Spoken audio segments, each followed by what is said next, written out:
session? And can I ask the First Minister what the Government's position is on the agreement reached at the climate change talks in Lima?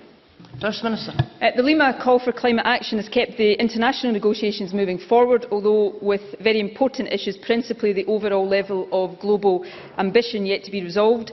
Scotland has already unilaterally set challenging targets, both pre and post-2020, with a world-leading target of at least a 42% emissions cut by 2020, 58% by 2027, and that's in line with what the climate science tells us we have to do. Scotland's targets, of course, are not easy, but they are at the level the international community needs to match if the new Universal Climate Treaty in Paris next year is to stand a good chance of limiting global temperature rise to no more than 2 degrees Celsius, as the international community has already agreed to do. Patrick Harvey.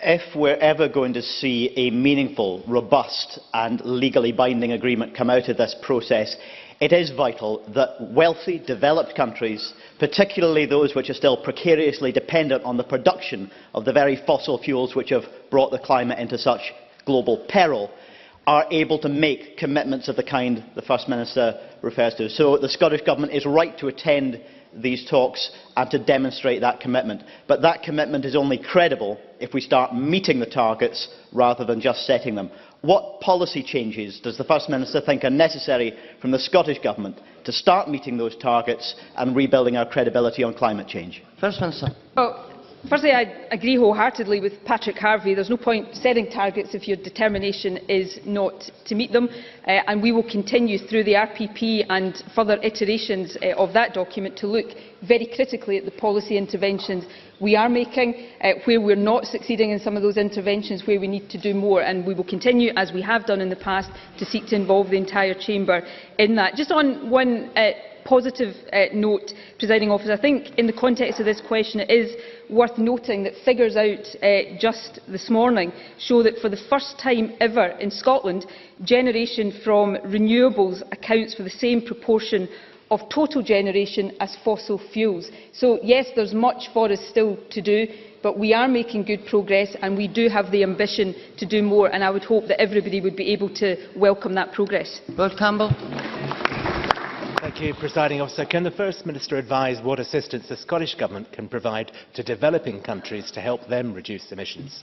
First Minister. Well, we will seek to make sure that everything we do through our international aid programme, as well as the other objectives of that, helps with reducing emissions. And I know that Humza Yousaf, the External Affairs Minister, would be happy to talk to Rod Campbell in greater detail. But perhaps the greatest thing we can continue to do, not just in terms of developing countries, but overall, is to continue to challenge ourselves to lead by example, because actions in so many areas speak louder than words. So let's keep doing the right things, and in doing that we can encourage others to follow our example. Sarah Boyack.